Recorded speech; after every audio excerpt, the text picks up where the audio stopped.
Okay. Good afternoon, everybody. We're going to start the Traffic Commission meeting for Tuesday, January 10th, 2023. It's the first meeting of the year, and we actually have a new member or a changed out member on our committee, so I thought this might be an opportunity for us to introduce ourselves very, very briefly. My name is Stephen Campbell. I'm the Director of Public Works for the City of Lancaster, and I'd like to welcome Lieutenant Ratmore, who is serving on behalf of the Police Department for the Traffic Commission. Welcome, Lieutenant. We're very, very happy to have you on board, and if you haven't known it, haven't recognized it before, it's a very necessary role that you play as we go forward. And otherwise, Rhonda, could you just start by quickly introducing yourselves down the line? I'm Rhonda Smith. I'm Traffic Commission Administrator. Lieutenant Mark Radmore, Patrol Services Lieutenant to the City Police. Dean Evans, one of two appointed representatives to the board. Dino Mandros, one of the members appointed to the board. Cindy McCormick, City Engineer in the Department of Public Works. Good afternoon, Douglas Smith, Chief Planner for the city. Thank you very much for those introductions. Thank you. So we've called ourselves to order. The first order of business is minutes of the previous meeting of November 2022 meeting minutes. I'll entertain a motion to Make a motion to approve the minutes of November 1st. Second? We have a motion and a second. Are there any other comments? If not, all in favor? Aye. Aye. Any opposed? The minutes from the last meeting have been passed. On this agenda, for old business, there is no old business. We're not yet able to show the, did everyone get a copy of the agenda when you came in? So I'm going to ask that we follow along there. Oh, it's back up on the screen. Thank you. So there is no old business, so we're going to go straight into new business action agenda. Keeping in mind that this is a public meeting, when you are asked to come to the podium, please just recognize or identify yourself and whatever 100 block that you live in, if you live within the city of Lancaster. If you don't live within the city of Lancaster, just indicate where you are from. So the first item on the agenda is item 1, 2023. Considering the request from Steph Joe Wise with the Fulton Theater seeking a crosswalk on Water Street at Grant Street. Ms. Wise is requesting crosswalks for Fulton Theater Academy students that frequently cross this intersection. And I'm assuming you are Ms. Wise. My name is Steph Jo Wise. I'm the Director of Education and Outreach at the Fulton Theater. I am a city resident as well. I live at the 200 block of Pine Street. But today I'm talking about the Fulton Theater, which is on 12 North Prince, as well as on the North Water. I just want to make sure that the red light is showing on the, Now it is. very Do you good. need me to repeat all that? No, I don't think so. I do work at a theater, so I have a pretty good projecting voice. Yes, you do. Yeah. Thank you. So thank you for allowing me to be part of the agenda today. So on behalf of my colleagues at the Fulton Theater, all of our students that are part of the Academy of Theater and all of our education programs, the neighbors of the first block of North Water, and also the businesses on North Water and Grand Street businesses as well, I'm here to request that you consider painting a crosswalk at the intersection of North Water and Grant Street, similar to the one that is on North Prince and Grant Street. And the reason I'm requesting this is that over the years, with my tenure at the Fulton, which has been a very long time, but I've been a teaching artist there since 2009, and I've been the Director of Education since 2015. I have seen many near misses, and I've actually seen a student be hit many years ago before I was the director of education. A high school student got severely injured. And every day I witness, whether it's students, we're very conscious of our safety, of our students. We wear bright yellow vests as we have them cross the street, and make sure that there's plenty of adults to always keep that safe. But still, it's something that makes me quite nervous, to be honest.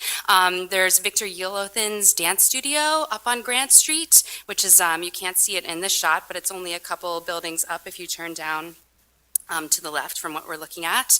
And those dance students, bless them, those teenagers do not pay attention when they cross that street and they're on their cell phones. And I have seen several near misses. And also an employee of the Fulton actually got hit last fall, by a vehicle, and they were okay, thank goodness. But the neighbors on Water Street also expressed their concern, and it's often used as a shortcut, for lack of a better word. I think that drivers go down this block of water to avoid Prince Street traffic and to avoid other busier intersections, and really race down it very, very quickly and without much regard to pedestrians crossing. And I can only imagine, with the addition of the senior condo building that's being built up further down Grant Street, that this will only be a more readily used pedestrian crosswalk, pedestrian intersection as they're going to market and other things like that. So yes, we humbly request that you consider painting a crosswalk in this area to hopefully give drivers at least a visual cue to slow down. I promise that I will never stop being as safe as possible with our students. We serve over 700 students with our academy, but we serve upwards of 12,000 students at the Fulton Theater year-round with all of our school day programming and all sorts of other evening programs and things. So that is my request. Thank you for the time. Thank you very much, Ms. Wise. Cindy, had we considered this? Can you talk a little bit about what we considered? Yeah, just for a little bit of background, the city does have a project underway, under design for the Water Street corridor to make it more bike and pedestrian friendly. So this is definitely a priority for us along Water Street. That project, extends from Harrisburg Avenue all the way down to Fairview Avenue. So it's a quite large project, and it'll be a couple more years before that project is implemented. Based on this being on the agenda, we did look at it a little bit further to see if there was anything that we could do in the interim. The project does address curb ramps as part of that scope up for that project. But just looking at the intersection, putting a crosswalk across the south side would be difficult because of the utility pole that you can see right in the corner of this picture. So we do believe that it's feasible to put a crosswalk across the north side. And when we're putting these crosswalks, we have to make sure they're ADA accessible. So that's where the issue becomes as far as the utility pole and that kind of thing. So we do believe that that is something that we could incorporate. We could do this administratively. I'm not sure there's action that's needed from the Traffic Commission. We put out a yearly contract where we upgrade ADA ramps prior to paving, so this location could be added to that contract so that it was done sometime in this calendar year. That would be wonderful. Thank you very much, Cindy. Are there any other comments from the commission?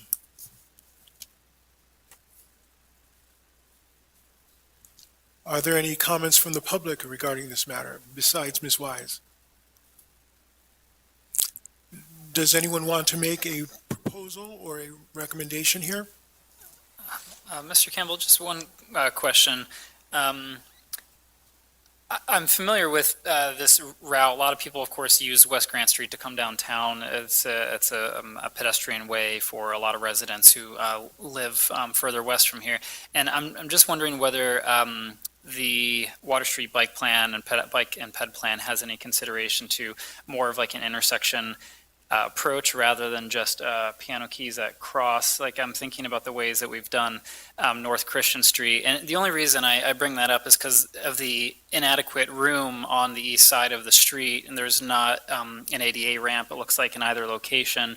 And I think most people who use this street are kind of walking down the middle of Grant Street, they pause at that intersection and they probably proceed maybe to the sidewalk across the street, maybe not.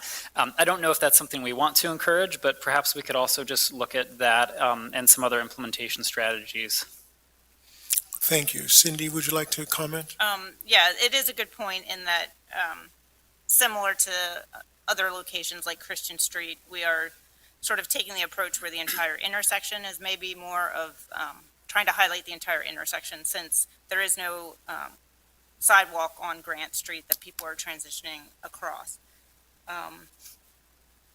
So we could definitely look at that. I would say, something like that would probably be a part of that Water Street project. So it would be a longer term type solution because then that's when we would be looking at repaving, the entire street. And then that would be the opportunity to maybe put some kind of textured, paving or something there to sort of highlight that as a major pedestrian thoroughfare. And that would keep it consistent with other standards that we're establishing as we build up the active transportation network and pedestrian friendliness throughout. Correct. Any opinions or any comments regarding those last couple of items?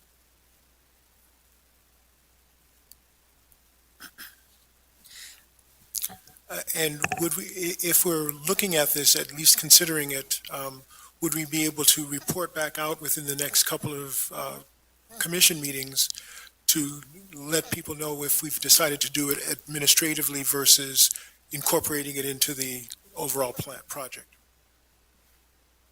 Yes, we can absolutely report on that for the next meeting.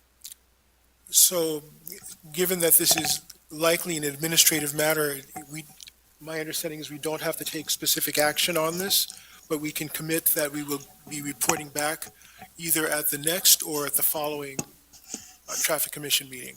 Wonderful. And will someone reach out to me to let me know that's happening? Yes, Rhonda, is that, we can do that? Yes, someone Great. will reach out to you. Fantastic. Thanks for taking the time to look ahead at this. I really appreciate it. The Fulton appreciates it. Thank you very much. We Thank you. really appreciate it. Thank you. The next item on the agenda is item 2-2023, considering the request from Jeff O'Neill to install a speed bump on the 200 block of Elm Street.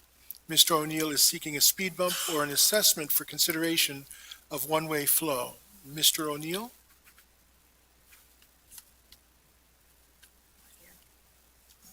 Was there any indication that he was not, he didn't necessarily confirm that he would be joining us?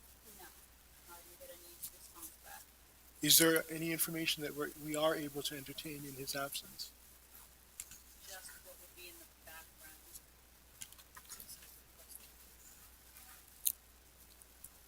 Not specifically. Cindy, did we take a look at his background information for this particular request?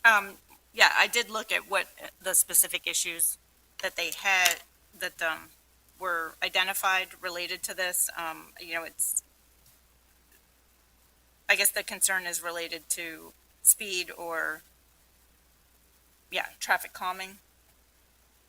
I did find that this was requested, or, converting the street to one-way was requested in 2016 at the Traffic Commission. And that was denied, citing the walkability study, which indicated, narrow two-way streets are a form of traffic calming. And just looking at other streets, we've had a similar request on East Frederick Street near the hospital, which was also denied as related to converting to one-way. So I think, if we're being consistent with the way we've treated this in other locations, these narrow streets are, traffic calming in themselves. In addition, the use of speed bumps, we're trying to be very judicious about where we're using them, and this doesn't appear to be a location where we would I was use. gonna say, we don't Speed hump. typically even consider them for such a low volume side street like this, more high traffic volume. I was gonna ask you, do you happen to know how wide that street is? I just did a quick measurement. It's probably about 30 feet. Because that does not look like I would not consider that, in my opinion, a narrow street. Right. Not when you compare any of the streets in Cabbage Hill that are two-way, like Union Street. Right. That's pulling over. This Right. list looks like two And vehicles can pass if they're cautious. Right, right. They would have to be very slow and very cautious. But yeah, I think the majority of time people are sort of pulling over. Because I look at that width to me would be an absolute nightmare as a one-way street Right. for speed. Right, Yes. absolutely. So do we want to consider this request? I will make a motion to deny the consideration of the speed bump or one-way traffic conversion for the 200 block of Elm Street. Seconded. There's been a motion and a second. Is there any further discussion or consideration at the commission level? Is there any commentary from the public? Please, sir, and please identify yourself and the block in which you live. Good afternoon. Bill Hannigan, 300 block of College Avenue. Good afternoon, members of the commission. I have witnessed 6 of the factors that are cited in this letter in proximity to this street. I'm a block away. And the conditions on Elm Street are not going to get any better. The conditions on Elm Street are in fact going to become exponentially worse because of the residential plans on the horizon here, perhaps 200 apartments in the immediate vicinity. Vehicles coming and going to those apartments are going to impact Elm Street and College Avenue. Walnut Street at the time of arrival and dismissal at Reynolds is, it's just chaos, as he uses that word. And I would just add to the crosswalk consideration, I've appeared before the Planning Commission to ask that a crosswalk be installed on Walnut at Elm because there is a entrance and an exit to the school property. I don't have the specific code in front of me, but I believe the strategic development and land ordinance plan says there should be a traffic crosswalk. There should be a crosswalk wherever there is an exit across a sidewalk at a school.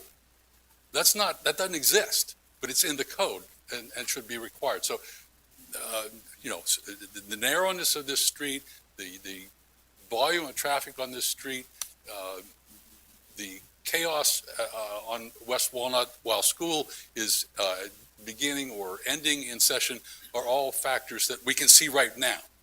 And I'm saying they're going to get worse with the addition of perhaps 200 apartment units.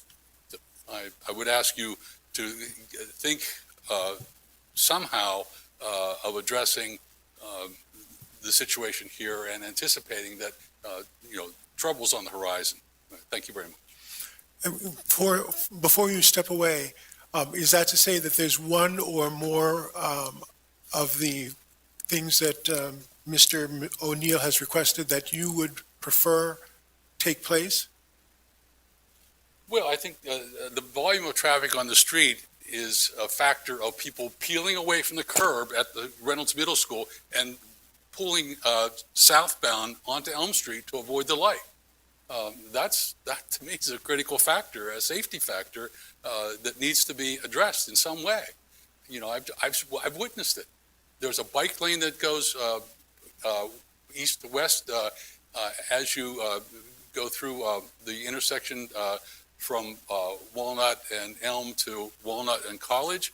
I witnessed bicyclists under duress because people just aren't looking and not only not giving way to pedestrians, but not giving way to bicyclists. It's just. So you're looking for some relief, but I know, not specifically. I believe that the code says there must be a crosswalk on the pavement where a entrance and exit is part of a school. So it's not that. So in many ways, just for clarity, you're advocating for a solution to an aspect of the problem. Yes, sir. Not necessarily. It's the one fundamental thing I can point to that I think is backed up by the code. I understand. I've never heard the concept of narrow two-way street being part of traffic calming. And that's new to me. I have to say, okay, I can understand that reasoning. Thank you. I needed that clarity. Yes, sir. Because it seems like you were addressing something that is related, but not necessarily specifically the request. And I just wanted to Right. I clarify. saw this agenda item listed. I appreciate that your agenda items now appear with government calendar. And I was here thinking I would support the speed bump. I'm hearing that that's not going to fly, but I'm asking you to, again, look at safety in relation to what's happening at Reynolds. And there is a crosswalk need right there. Okay, thank you.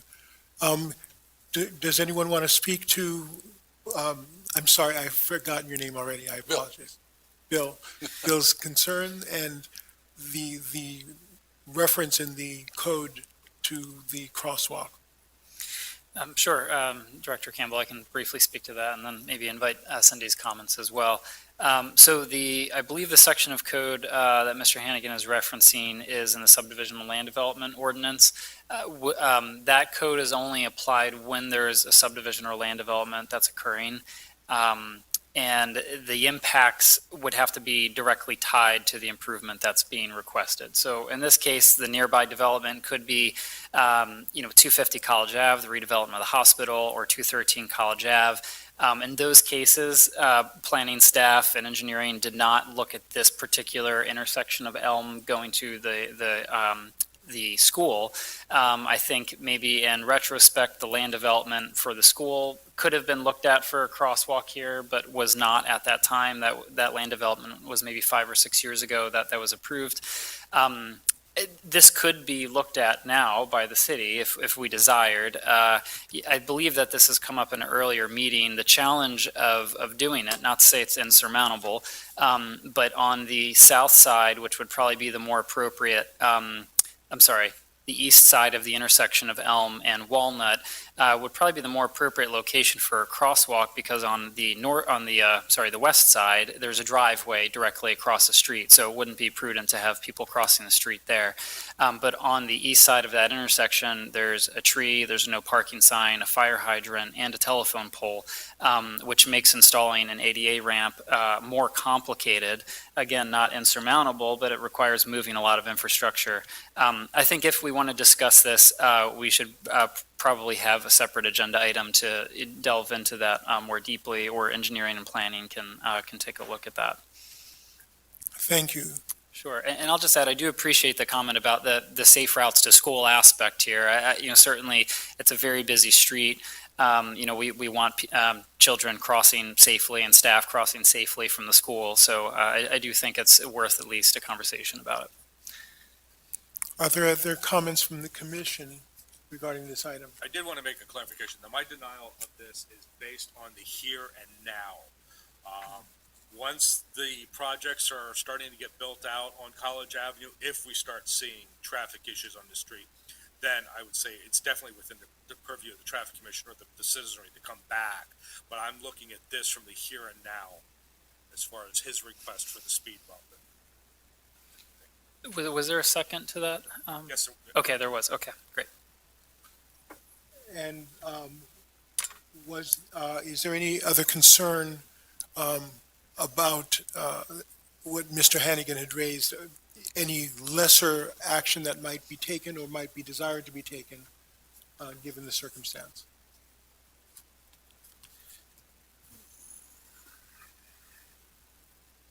I would agree with Douglas in that this could be a separate item, or even administratively, we could review the crosswalk issue again. I think, part of the issue previously was, as he mentioned, there's a lot of constraints on the north side there, which would be the obvious location for the other end of the crosswalk there. But to deny, I think it would be appropriate to continue with the motion for the request and then have another administrative review Okay, for the crosswalk. so there is a motion. Is there a motion on the floor? There is a motion on the floor and a second To deny to deny. And a second? Yes, I did. We've had discussion. Is there any further discussion here? Is there any further discussion from the public? You're very, very welcome. Thank you. Hearing none, all in favor of denying this request as made, say aye. Aye. Aye. All opposed to denying? The motion carries. It is denied. Is there any desire for there to propose administrative consideration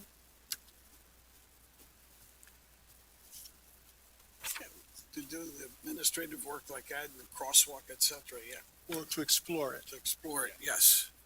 Yeah, that's what we said, that this is, you know, basing it on today, you know, at this time. You know, now when things are coming, you know, getting underway, you know, we can make adjustments, you know, in the future to address that. And that I'm going to discuss with you later. Okay. Okay. So no comment or request for any further administrative assessment at this time? Okay. Well, Think, We'll do the assessment. I guess I don't know if there needs to be official action from the Right. traffic commission. Correct. so we will take a look. Will we report back what we learn? You can do Yes. that. Very good. Thank you very much. Again, no action, no other official action except the denial of the request. The third request is item 3, 2023, considering the request of Sally Singer to renew her permit exemption for 420 North Mary Street. Ms. Singer is requesting renewal of her permit exception to care for grandchildren. Is Ms. Singer present?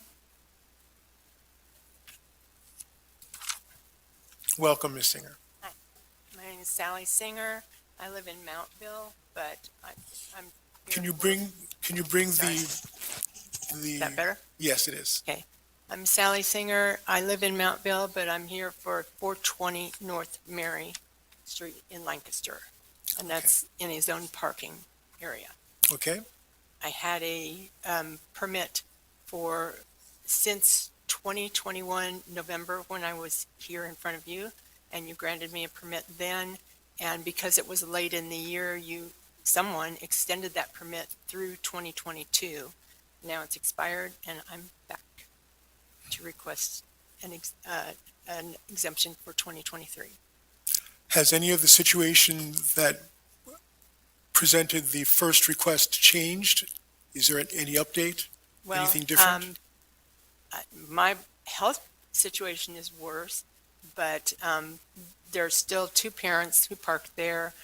At least one of those vehicles is gone when I'm there, which is the reason you granted the permit in the first place. My car replaces one of theirs, or both of theirs are gone when I'm there.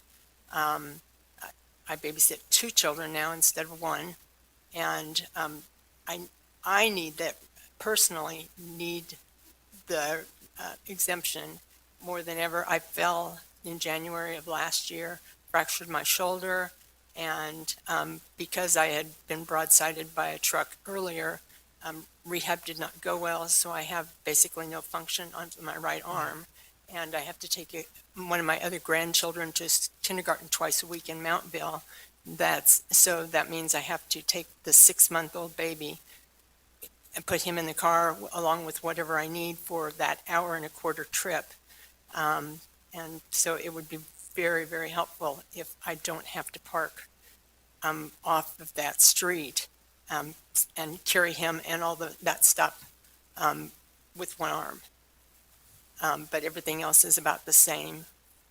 Okay, thank you. Is there anything else you would like to share with us about this? Only if you have questions. Okay, thank you. Are there any comments or questions from the commission?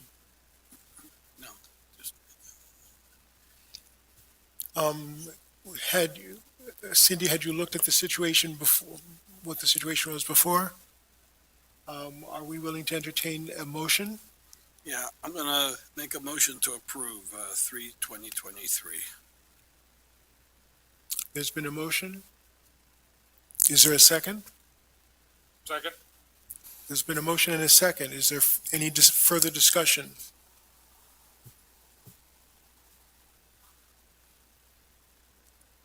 Any further discussion from the public? So there's been a motion and a second. All in favor? Aye. Aye. All opposed? The motion carries. Thank you for your time. You're very welcome. Thank you as well. So the next item on the agenda is item 4-2023, concerning the request from Michelle Akritis Bat for a third permit exemption at 116 North Ann Street. Mrs. Bat would like approval for a third permit, considering her husband has purchased the 2 permits allowed for their home. A permit history has been provided by LPA detailing the permits issued to all parties that have resided at this property. I'm assuming you are Miss, is I it, am not Mrs. Bat. Hi, good afternoon. My name is Laura Carroll. I am actually next on the list. You have me twice, but I am here representing Michelle Bat. Rhonda, I believe she reached out to you via email to let you know she wouldn't be here today. Unfortunately, Michelle and her husband Joe, they had a death in the family, unexpected, and they are actually traveling out of state today, and had every intention of being here, but unfortunately could not. So I'm here representing them today. so is there anything that you'd like to be able to say on their behalf about this Sure. particular situation? So they, Rhonda, did you get the memorandum from Michelle yesterday, kind of explaining their case in detail? I don't know if you have a copy, if you guys have a copy of that. I believe she reached, okay. I'm hoping, yeah, I'm not sure if that came yesterday or the day before. This is obviously all very last minute, but, do you have that memorandum for the?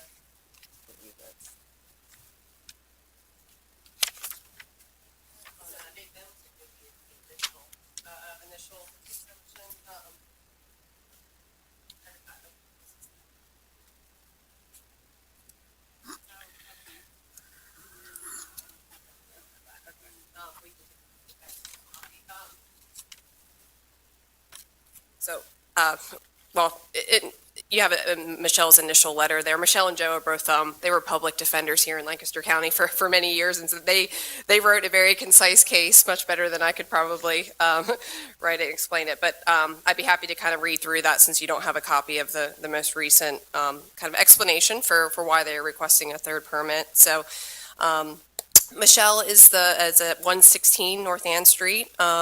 And she's the owner of the house.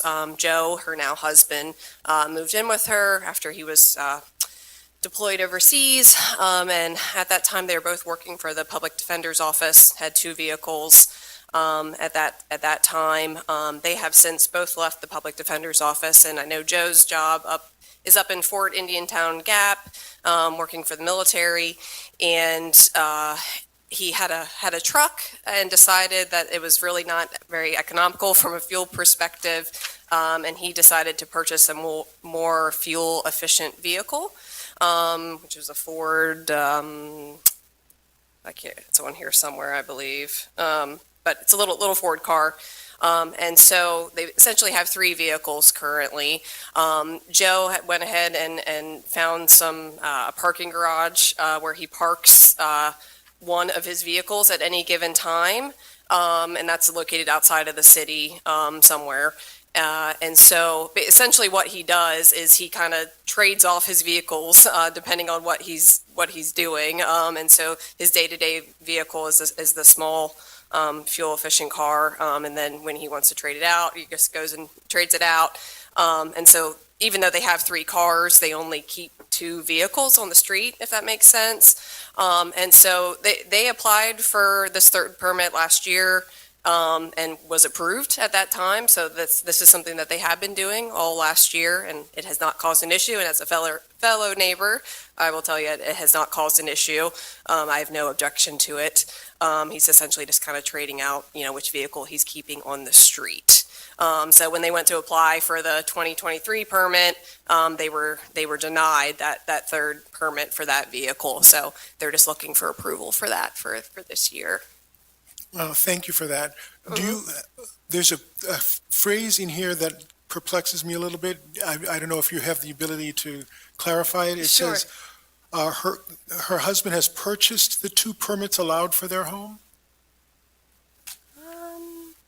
At least that's what it says. Mrs. Bat would like approval for a third permit considering her husband has purchased the 2 permits allowed for their home. I would presume that's good. I know when they were going through the application process for the 2023 permits, I think what happened is that, yeah, the city parking authority approved the two, so they were able to purchase two, but they won't let them purchase the third. I would assume that's what she was referring to, but I apologize, I'm not 100% certain. I Yeah. understand. So, And I appreciate you making the best effort. sorry. Are there any questions or comments from the commission?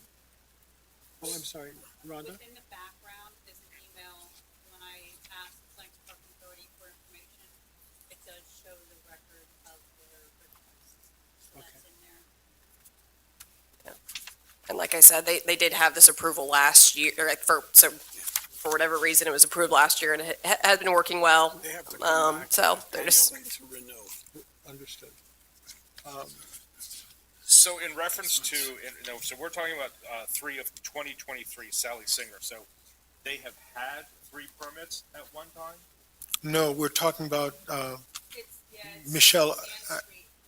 Ann Street, 4-2023. Oh, I'm sorry. Yes, yeah, that's what I meant, yes. Yes, that, I'm sorry. yeah. For 2023, yes. So they have had 3 permits at one time? Or- Well, according to, in 2021, it says vehicle plate change. So, I don't know if Dave can clarify. Obviously, Dave, this is not going to be the agenda because this is information for commission members only. But you sent the email. Detailing the history? That's Correct. correct. I'm Dave Giffendahl with the Lancaster Parking Authority, Director of Finance and Administration. It was a month ago, Rhonda, so my apologies. That's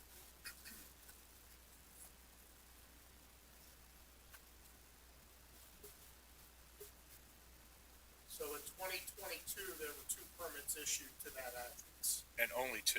and only 2. That's correct, and there have been 2 issued already for 23. Because that season, the 23 opened on November 7th of 22.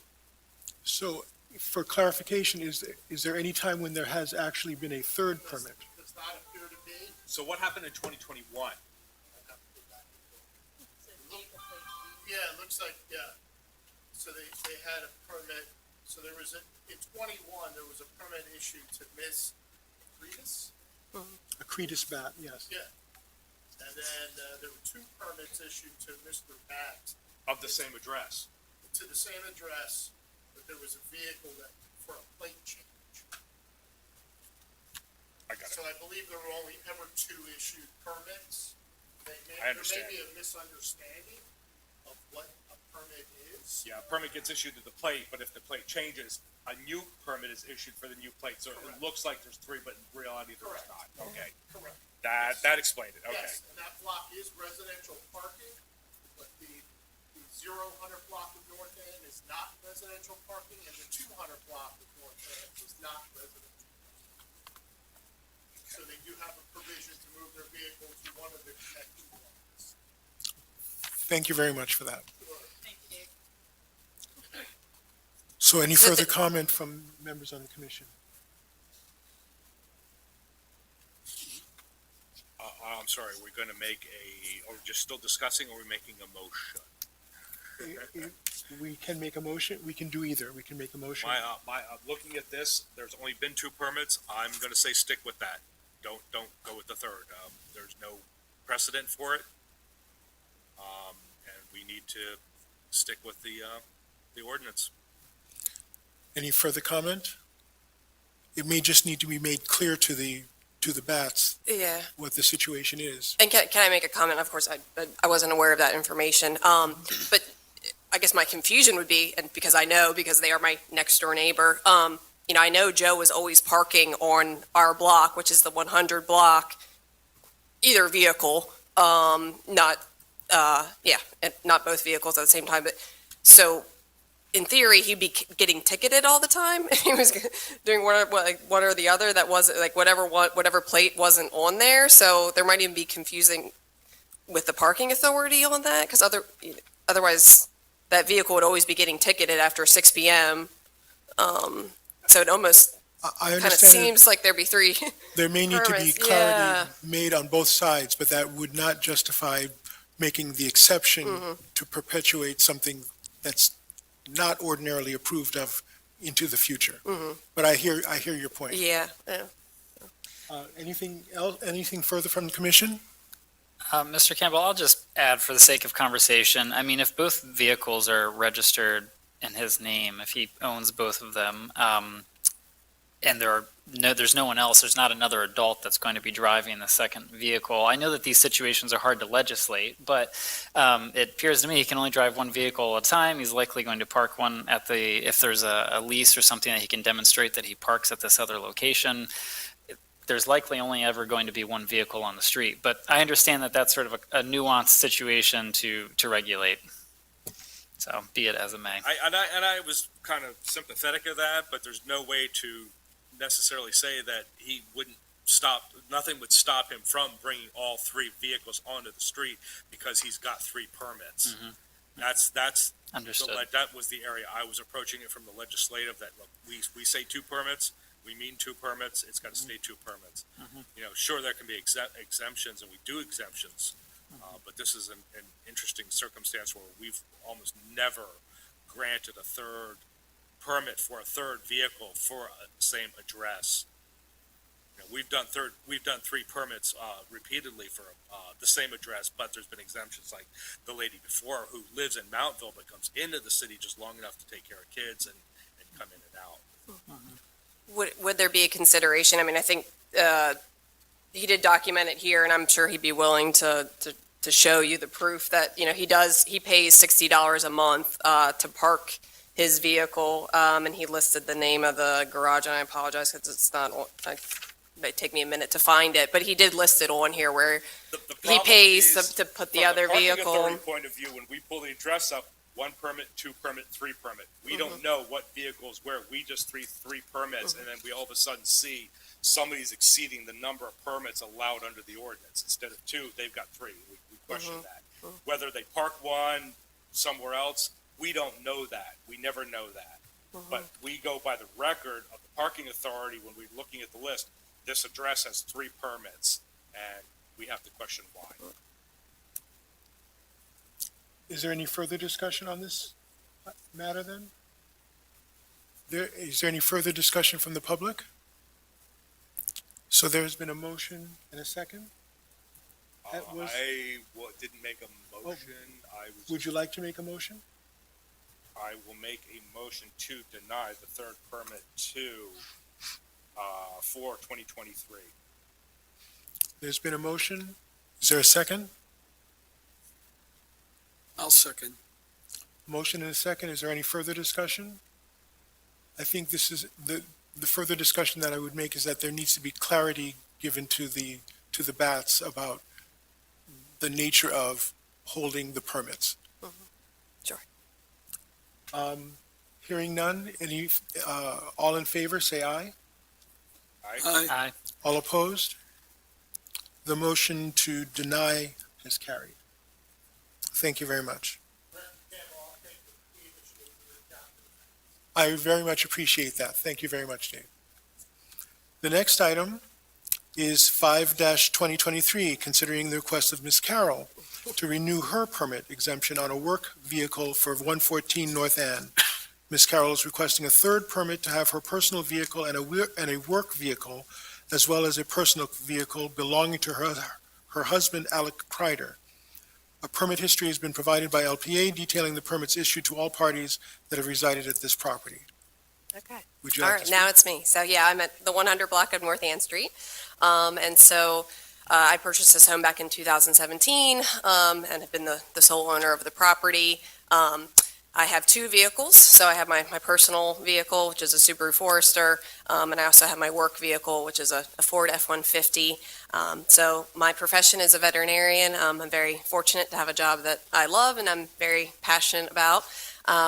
I am a mobile veterinarian, so I'm a little bit unique in the fact that even though I do have an office up in Elizabethtown, I am mobile, so I'm out to mostly farms. I do large animal medicine, and so I am out and about every day in my truck going to take care of animals in need. as a component of my job, I do unfortunately have a decent amount of overnight and evenings emergency visits, as well as weekend ER visits as well. And so it's really been imperative to me to have very easy access to my work vehicle so that when there is an emergency call, I can kind of just hop in my vehicle and go. And so obviously, with just being by myself with the two vehicles, that's worked out just fine. Problem is, I decided to get married, and so my husband and I got married last year, and he's moved in with me, obviously, and he applied for and was approved for a permit last year, and so we have had three vehicles on the block, and thus far, in my opinion, has been working out just fine. We've had no complaints from the neighbors or issues with the neighbors. My vehicle has obviously gone all day with work, and my husband is gone all day. He takes his car to his job up in Lidditz. In the evenings, we're obviously generally all pretty much home unless we're out and about, or I have a ER call in the middle of the night. The one fortunate thing about our block, which I'm so glad that you have a visual up because I printed off pictures. The 100 block of North Ann Street is a little bit unique in terms of residential homes, being that our block, we don't have a lot of residential homes. So as you can probably see from the image there, on the left-hand side, we have our house. My house is that one with the green awning right there. But across the street is a church. So we don't have, all residential homes on the other side. The church has a whole lot of parking of their own. And so because of that, we're not super congested. I understand probably from your standpoint, the concern is, am I congesting the block? Am I being unfair to my neighbors because, having that third vehicle and they don't have really good access to park their own cars? It's really not the case on our block. We're really fortunate. It's kind of it's an unwritten rule, but really every house there, I think we have 6 houses on our block. Every person has a spot kind of right in front of their house for their one vehicle, and then everybody else parks kind of in their additional vehicle if they have it on that remaining part of the block. And so you can see how open it is, obviously, on that side. And if you spun it around, you can see on the map there. Are we able to do that, Rhonda? If you can spin it, yeah. So you have that whole block right there. That's all just from the church. And even off to the right there, that is one resident. It's Mr. Roy's house there on the right-hand side. He has a garage where he parks his car. And so that whole block is open. And so it's really, unfortunately, not congested in terms of other, residential neighbors or anything. So, if you drive by our block any evening, there's ample parking for all of my neighbors as well. So, I think that probably explains my situation. So thank you for the consideration. I hope that you continue to let me have that third permit on this block. Thank you very much, and congratulations to your marriage from last year. Are there any comments from the commission at this time?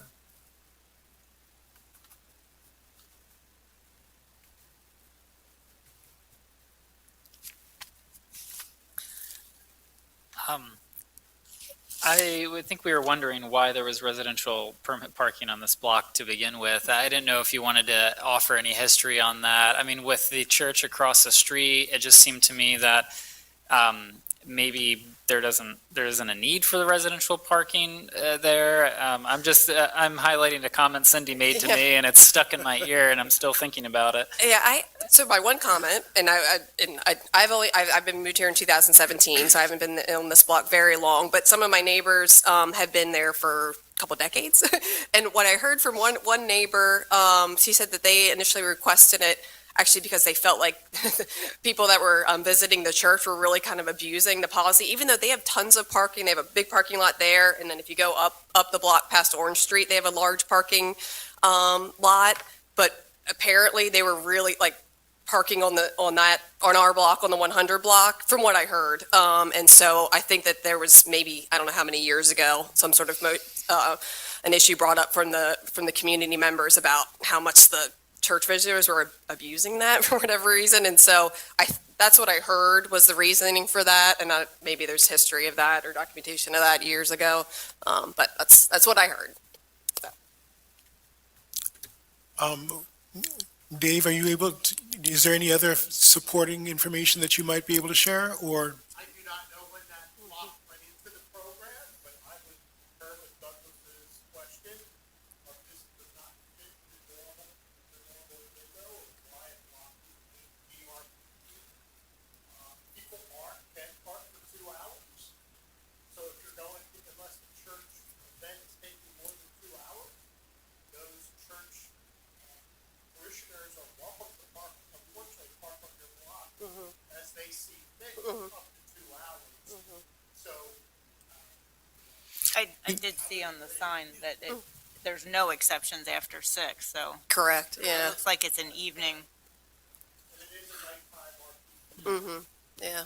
So there's a school there as well, so I'm not sure if there was, enough other events or school activities or something that was causing an issue, but yeah, that's what I heard from the neighbor that's been there for about 20 years, so this could have happened quite some time ago, I'm not sure. And this is the kind of situation that raises something that has come to our attention over the course of the last year and a half or so, which is we do need to revisit how RPP is executed, how it is administered, and how it is given out.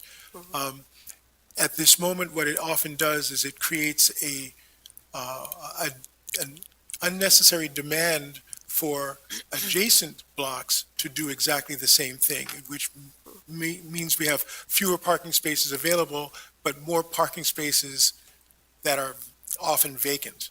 The way it's administered in Lancaster is odd. And I think we need to be able to revisit it. Is there any comment or any recommendation in this particular situation?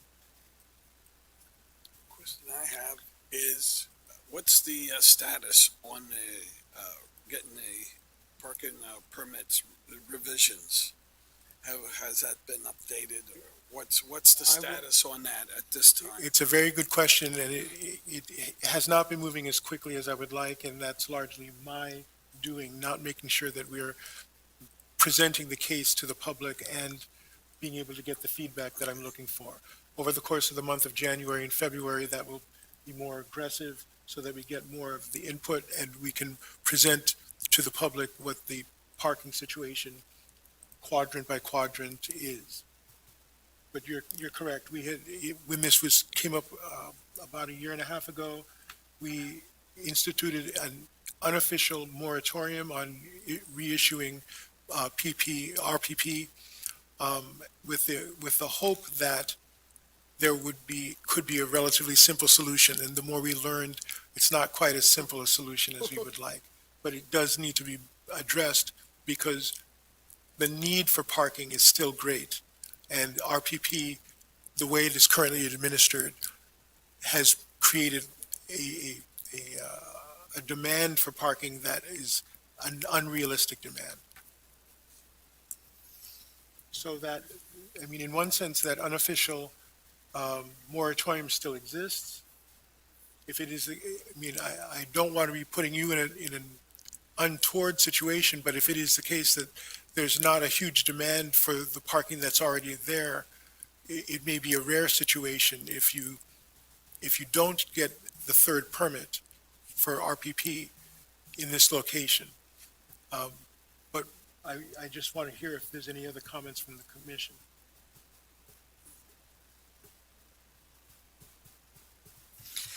I would just say if this could be a situation where maybe we, want to walk and chew gum, and maybe we remove this from the parking permit program. I was just gonna say, if I could do it right here, right now, I would make a motion to remove this entirely, but I don't think Traffic Commission can do that unilaterally. that. The way it's currently written, it's up to the residents to submit the petition. Is it just the block that has to agree, the residents along that portion of the block? 70%, And, I think it's a 70%. 75%. and is it 75. just residential properties, is that right? So really, just on your side of the street, you'd have to get 75% of the properties, and given that there are only 6 or so. Just that block. Yeah, and 2 of you have made requests already. Maybe we can do it that way, and we can deny today's request on precedent, but encourage you to rally your neighbors and remove the block from the permit program. Just to clarify, Rhonda, you can do like half blocks, basically, right? That's what this would be considered. Yeah, that was gonna be my next Oh. question, because it's kind of a, difference. Uh-huh. What do you mean half block? Because it's half of the 100 block, right? Mhm. On a very rare occasion, we've done that. When That's there's what I a thought we distinct have, yeah. characteristic difference or a physical difference between the sections of a single block. I think one of them was on North Prince Street somewhere. I believe we once did that No. a long time ago. If you consider Marion Street an intersecting part, that would, yeah, we've done that. Yeah. Hazel Street was. Now, I saw Dave shaking his head, and I don't want to, It makes the enforcement very difficult when we say from this address to this address, it's 10 o'clock at night. I have a young single woman out there running into undesirable residents who are flying out of their house. And it makes it very difficult from a signage perspective as well as an administrative perspective to say from the 100 to the 112 of North End is in, the 114 and beyond out, or whatever it may be. Yeah. Just makes it extremely difficult to administer that on a consistent basis. For families. The other issue will be, all the folks that I don't know about the 0, 100, and 200 block North End that are not RPD. Exactly. right. Will they all now come to the 100 block and the 100 North End residents gonna go, whoa, whoa, whoa, we don't wanna take it out. Exactly, That's that was my fear. That's, unintentional. That's the ramification. The thing about, I don't know if those blocks are contested. I know those blocks have come forward to the traffic commission requesting to be put into the program because people are, but direct families raise issues.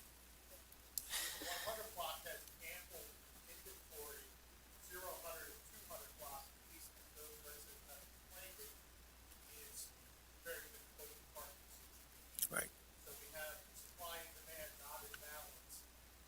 Those blocks that repeatedly come forward, they have repeatedly contacted me to see if there's anything I can do. I would suggest they probably have gone to Will Smith as well and get into the program. So I just don't know. It's not a microcosm. You're talking about 100 North End, but in reality, you're talking East Marion, 0, 100, and any other. And I can add to that, Orange Street and Chestnut Street are also RPD, so once they find out that block is not, they can essentially go park. yeah, and I think that would probably be a big issue, I would imagine. So, yeah, I think it would be a very difficult, ask to get, a lot of my neighbors to agree to remove the permit. And like I said, I think, it was brought on initially years ago from, I think, probably just that reason. And so, so again, my request today was, to just keep the third permit that we have had last year, just to continue that on. It make our lives much easier. Like I said, to have access to that work vehicle, be able to take my supplies in and out with ease and not have to fight, with the current congestion. So. Is there a recommendation or proposal? Since- I'll make a motion to approve 5/20/23. There was only one time that it looks like. Excuse me. 27, but not 18, 19, 20, 21. Based on the information that I received. So there's a motion on the table to approve 5/20/23. One of the things I was trying to get clarification on is that the records aren't showing a third permit. She's asking to keep her third permit, but the records aren't showing that there's a third permit. The records are only showing that there's 2. There should be. I mean, I don't have it on me, but, we have had 3 permits last year. Like I said, I've always had the 2. And then when my husband moved in, we applied for the 3rd and have it. I apologize. I didn't think to know if I needed to bring that, but, At this time, you would receive a permit from the parking authority. That you would have those, but I will research this case. It is highly unusual that we would ever issue a 3rd permit. So it may have been taking one away, what may have been, we may have deactivated one. So you may think you have 2, but I doubt you have 2, but I need to check. yeah, I would say, well, just because I know the amount of tickets that I see, the amount of tickets that happen post 6 PM because we are in that area. And like I said, we have our cars there and they would get ticketed. So, yeah. So I know that, yeah, we have had 3. So, So there's one or two ways for this to go forward. We can either go forward with the current motion that's on the table, although it has not yet been seconded, or we could table it till the next meeting where we get confirmation of the status of the permits and the permit situation, which wouldn't change the current situation, except that your 3rd vehicle would not have a permit. Yeah. Or, who knows, it may be found that it does for some reason have a permit. You may have been issued a 3rd permit in there. Not saying we're above making a mistake, especially if you added someone in 22. That was not previously on there. But without me looking at it, I don't. So do we want to make a recommendation? I would be inclined to But- make a motion to table, to get this clarified. Are there 2, are there 3? Was it an error or not an error? I can change it. I'll change the motion to make it, table the motion. I'll table 5/20/23. There's a motion to table. Is there a second? I'll second. A motion and a second to table it, which means that there would be research done to get back to you on this and confirm what your permit situation actually is. Is there any further discussion on this matter? Director Campbell, I'll just add that I'm fine with the motion to table. I'm not certain it will change the outcome if it's based on the same logic as the last application. But with that said, certainly we need clarity on the permits for the resident.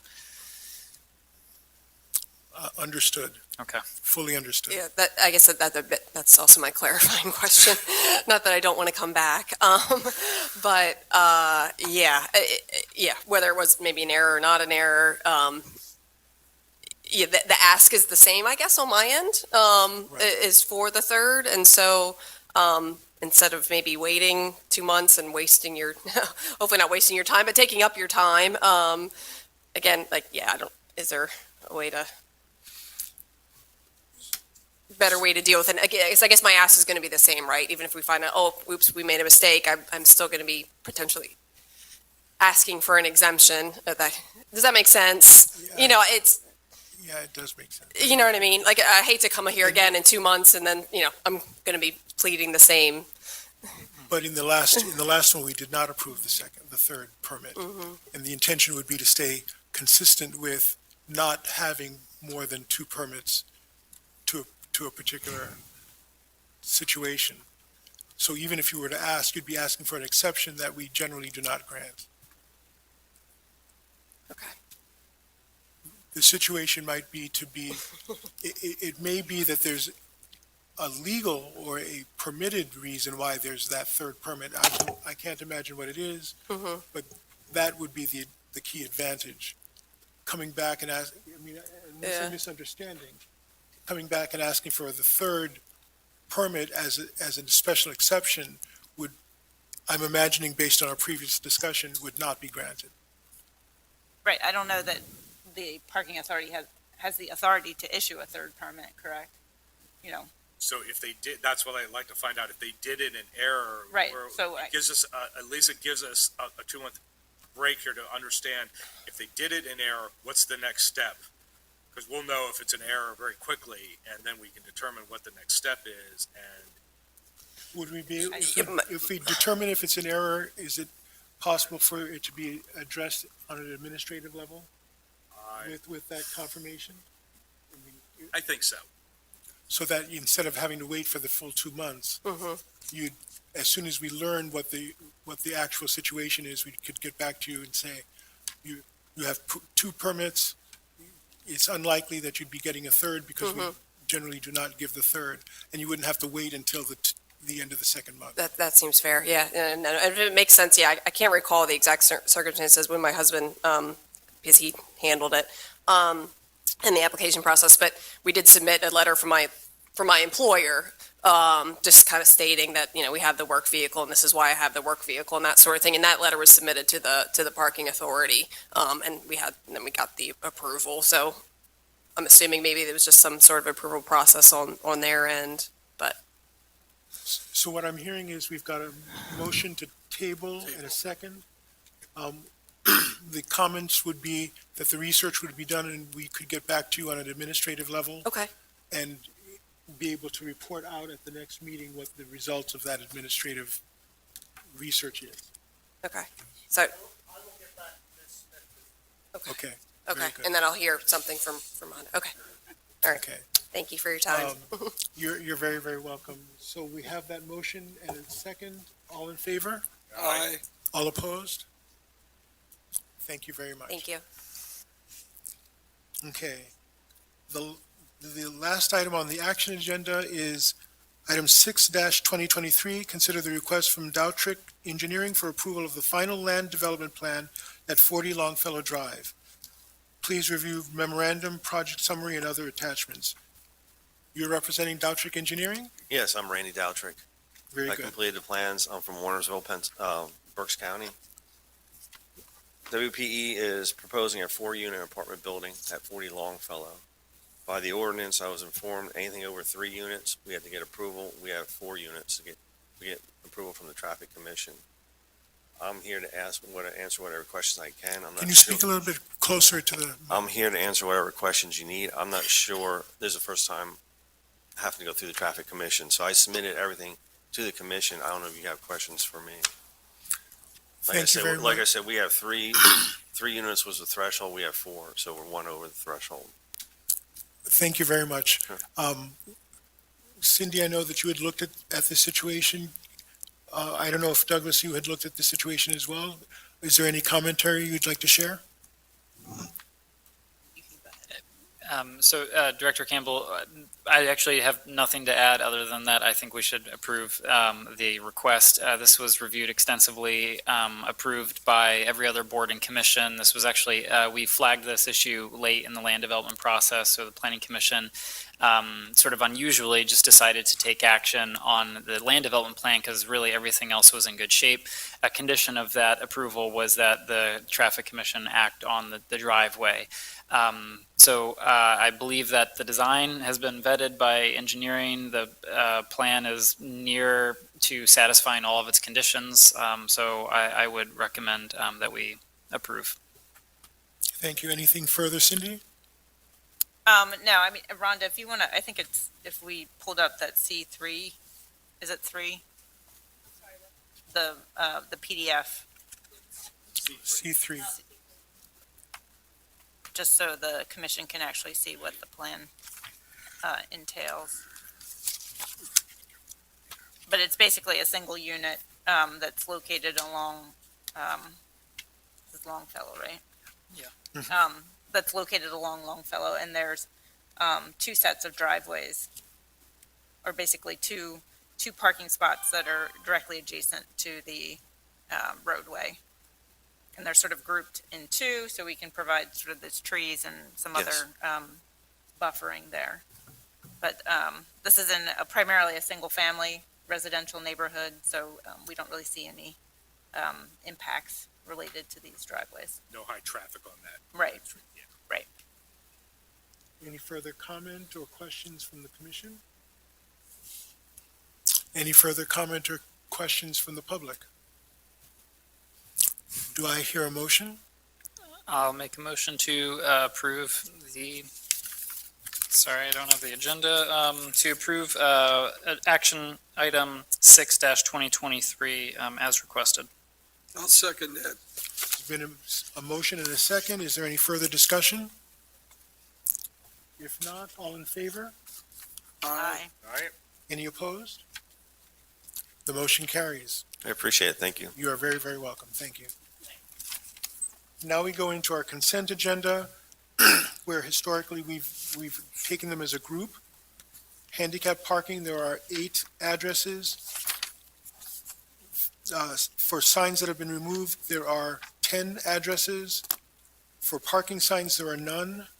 And for conditional temporary parking permits issued by LPA, there are 6. Make a motion to approve 7 through 9, 2023. second. There's a motion and a second. Any further comment? Just real quick on, for the LPA, for the conditional temporary parking permits, these have all been permits that have somehow come before us at some time that we've granted conditional temporary permits for? No, they would be in rental units, predominantly rental units that have allowed up to 5, and they have not. There have been less than 5 issues, so they're called conditional. So if someone comes into that vacant unit and wants a permit, conditional permit, given a 30-day notification, that the conditional permit will be removed, and then the permit will be issued to the new applicant. Understood. Very good. Thank you. And we're starting this because the 2023 permit season started November 7th of 2022. So people are renewing. Okay.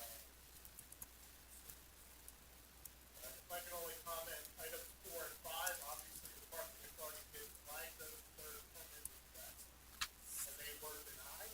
When you say items 4 and 5, Yeah. Items 4, 2023, and 5, 2023. Those items were flagged and those requests were denied. So that individual did not have a third permit then? Correct. Okay. So we will confirm what the status is of 22. In their 2023 permit applications, they did not Okay. okay. flag it. Okay, thank you very much for that. So there's been a motion and a second Yes. to approve the consent agenda items. Is there any further discussion? Hearing none. All in favor? Aye. All opposed? The motion carries. All 3 items have been approved on the consent agenda. Additional business. I did want to discuss with you the issue with Elm Street. As I traveled down to your former stomping, grounds, there's similar streets in the same width, just like Elm Street. There are 2-way in particularly Northwest Washington. Like that, they do have, it's bi-directional, but they also installed speed bumps, more or less to curtail speeding through the neighborhood. So that might be a thought down the road, maybe to address that situation in a 200 block of Elm Street. So I To think maybe to add at least maybe 1 or maybe 2. I appreciate that commentary. I don't know, Cindy, are you at liberty to talk at all about, under the Vision Zero initiative, the extent to which we are considering alternatives for traffic calming?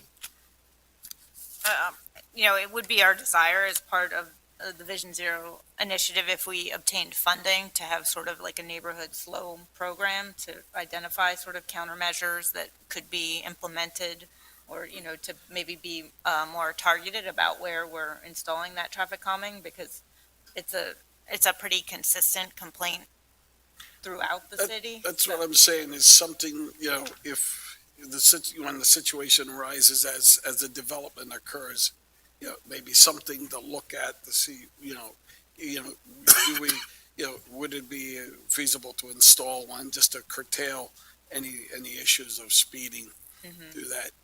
Because I've noticed that that's was one of the remedies that they did, down in that area. And it would, more or less, it's like to address any cut-through traffic too. Right. In Northwest DC. Oh, okay. They did a lot. Where the streets are bi-directional, but they also installed speed bumps more or less to curtail any speeding. And they do restrict the speed, around 20 miles an hour on those neighborhood streets. I can't remember where I was recently where I saw, the speed table, not a hard bump, but a table, where almost the entire vehicle, four wheels of a standard vehicle would be lifted off onto the table. But it, was added a crosswalk. So it facilitated, a good, easy crossing of pedestrian traffic. And it was a high volume. I can't remember where it was, but I certainly like the table as opposed to a hard bump. But I just kind of wish there was a little bit more clarification or,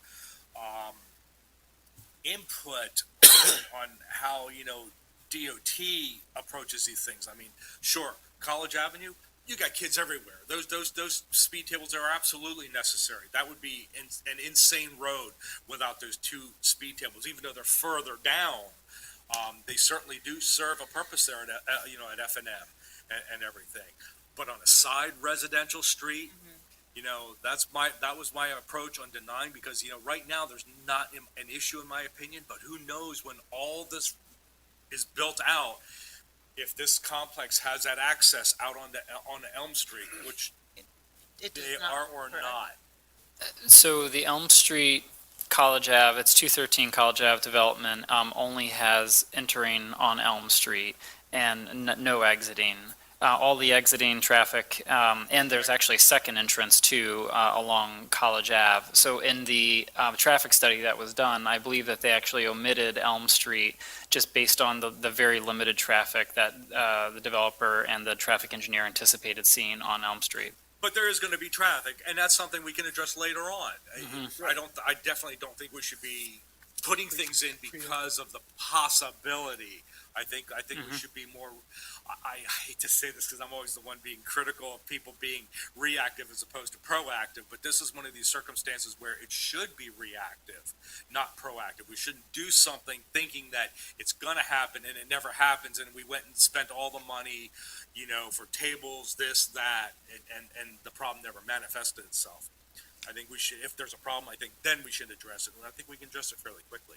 Are there other comments about what you've introduced, for consideration? No. Because I do know that Adrian also wants to say something.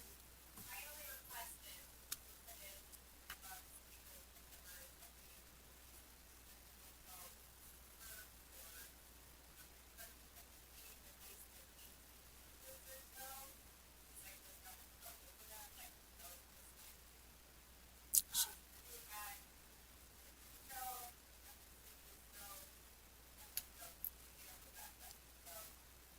The active transportation concern, and it also helps with some of the drainage as well surrounding it.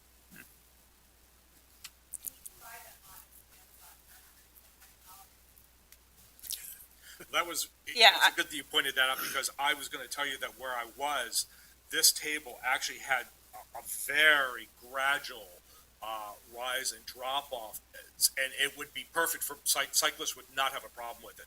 Motorcyclists, bicyclists, not a hard bump on them.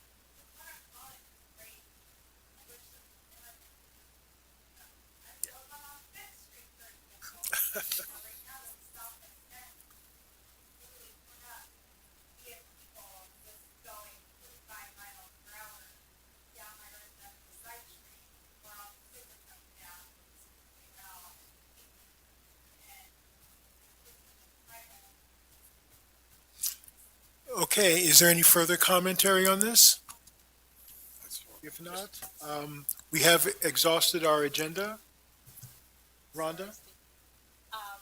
One other thing that I wanted to bring up, which I wasn't able to access my system, is, there's another request for a permit. He did just bring it in yesterday. He said he works night shift, so he's not able to attend meetings, and he asked if I would check into getting his request tonight. Would I that- did not have an opportunity to speak to the LPA about it. Cindy, I think it's at 660 East End Avenue? 608 East End. Okay. I do recall that he came before and requested a third permit, so he's asking to renew it. I do remember this gentleman from before. But he said he didn't realize he had to come every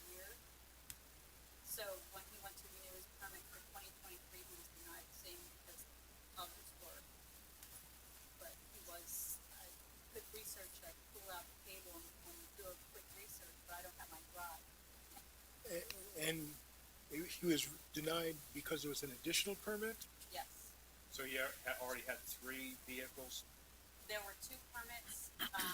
He's asking for a third, but I don't remember the details from the previous request. So I told him I would present it, not expecting that my drive would be down. Right. It sounds like it's similar to Ms. Smith's situation. We just need to confirm what the actual situation is. If it's a third permit, it's unlikely that it would be approved. It's a third permit because he was approved for it before. I can assure that because I've had this request before. Should it have been approved as a third permit in the past? He came to traffic commission and it was approved as a third permit. Okay. I recall. Yeah, I'd like to know the circumstances behind that. I mean, a third permit is not unusual. I mean, again, we have people, caretakers, caregivers, all sorts of things. We'd like to know what. But for a core, I'm trying to think where and why we would grant a third permit for a third vehicle for a third Yeah. single address. That's Yeah. Is it, I know that he submitted it late. Is it possible for him to submit it in writing? Oh, I have it in writing. I just couldn't access it. Cindy had it pulled up for me before because she has access to the drive. I lost the access. It doesn't really give any details though about, Why? I mean, it says he works swing shift. I think there was 3 people in the household. It might have been. Something about someone watching, his kid while he works night and days. Okay. say that again, Cindy. I'm sorry. Yeah, it says he worked 12, I can't really read what this says, but, I think he wants another permit for someone to watch his kid while he works night and days. So I think that's the issue is, Okay, so again, the caretaker. So somebody's there watching kids. He comes home. Caretaker goes home. I'm assuming. yeah. There is that brief period where you've got the 3 cars at the same time. Yeah. But I also approach it from the point of view that it's also within a 2-hour window. You know, you can park on a residential, you park in a permit for 2 hours. I would think that as long, in my opinion, as long as something like that didn't exceed, Well, the vehicle would be there for more than 2 hours. I mean, yeah, the 3 vehicles wouldn't be there for more exactly, than 2 hours. yes, yeah. Just long enough for somebody to come home, hey, honey, I'm home, you know, put the kids to bed, and then the caretaker leaves, and then that space opens up. That would almost be no different if that person just came there for 2 hours to help out and left. It's encouraging the turnover of parking. I think that's one of the ways I think I'm approaching this with the third permit, that there is a turnover. It's not an addition, it's not adding on or compounding. So is there a recommendation about that particular item? Is it a numbered item? Is it something that we want and need to consider at this meeting? Well, we can make it a numbered item. We could make it 10/20/23. Probably would be 7. And, Yeah, 2019, it was May 2019, traffic commission, he came, he expressed frustration for not having parking due to surrounding blocks having front parking for the resident in 600 block of East End. The mayor explained the dilutes the point of having permit parking, suggested making contact with the requester for RTP to obtain status of the petition for East End Avenue to have it removed.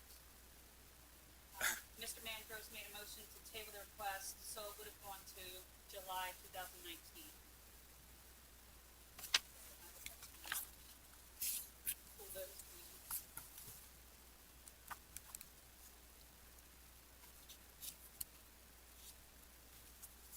but that's kind of, am I incorrect? Isn't that suggesting that he does know that it has to be renewed?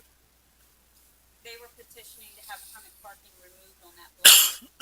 So that's what they were attempting to do, and they could not get the 75%, so then he requested a third permit. Okay. So is there a recommendation?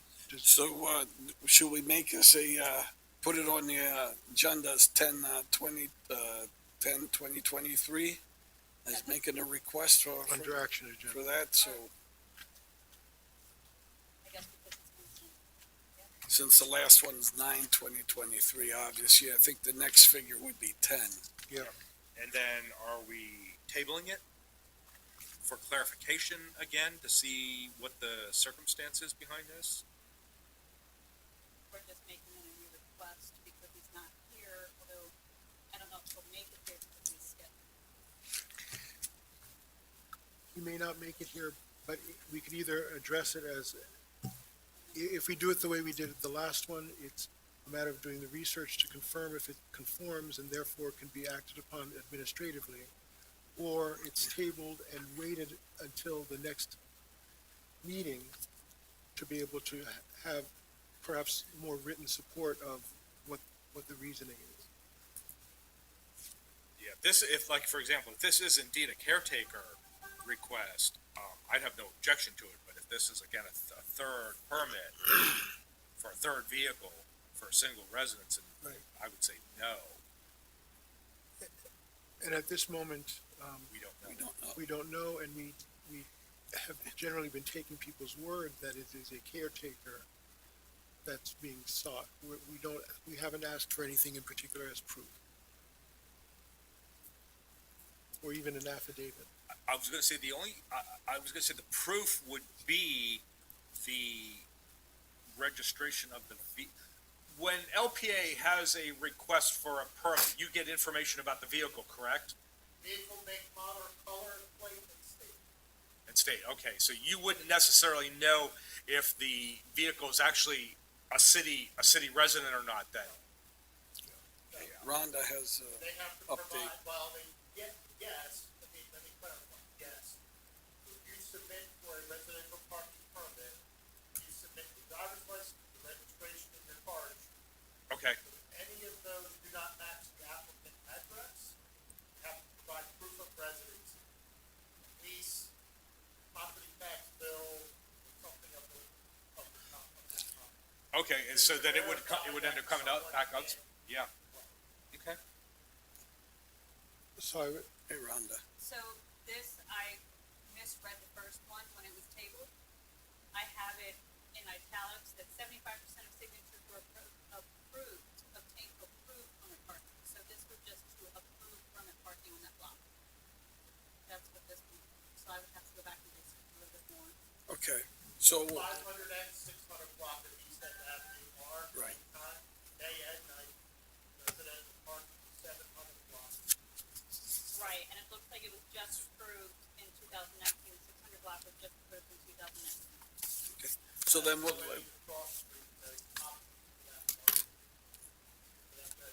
what are you proposing? I'm gonna, so let's do this. His request, let's table it, and then we'll put it on the next, for the next meeting. Well, we wouldn't even table it, right? Because it's not on the It's agenda. not- Right, so he'll be given a number then, 10 of Okay. 2023. whatever, yes. Okay, any further business? If not, I'm willing to entertain a motion to adjourn. All right. There's a move. Is there a second? Second. All in favor? Aye. Thank you very, very much.